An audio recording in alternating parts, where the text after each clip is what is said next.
Paalala ng LTFRB sa mga tsuper, huwag pairali ng init ng ulo sa kalsada. Ang bus driver na nahulikam na nakikipaggitgitan sa isang truck, posibleng nang makancel ang lisensya, inirekomenda pang sibakin sa trabaho. Narito ang aking report. Sa kuha ng dashcam na ito noong Huwebes, makikitang nakikipaggitgitan ng Alps bus at isang truck sa C5. Sa gitna ng traffic, tila nagbabalyahan ang dalawang dambuhalang sasakyan. Sa isang punto, parehong bumagal ang dalawa. Pero muli sila naghabulan at bago umakyat ng flyover, mismong abogado ng Alps Bus Company ang nagdala sa driver ng sangkot na bus sa opisina ng LTFRB. Aminado ang driver na si Rene Boy Gunyo, init ng ulo ang ugat ng insidente.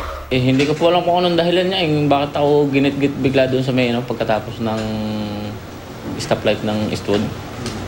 So ginantihan niyo? Parang gano'n na rin, sir, kasi... Dating driver ng trailer truck si Gunyo at isang buwan pa lang na bus driver para sa Alps. Ginit-git ka, ang mentality mo gumante.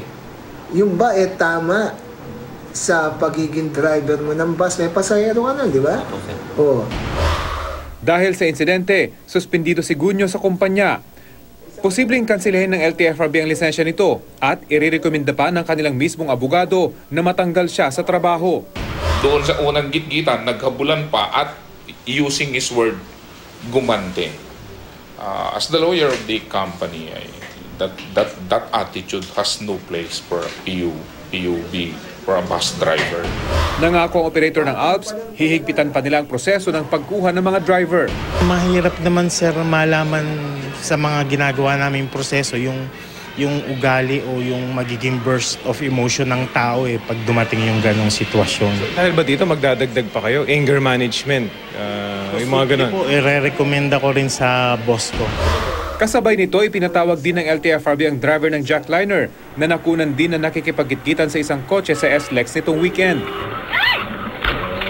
Depensa ng driver ng jackliner, bigla raw nagpreno ang truck sa harap niya kaya siya napilitang kumaliwa. Nakat ko talaga yung kotse. Dahil sa pag-use Oo. truck. Kasi iniwas ko yung dito.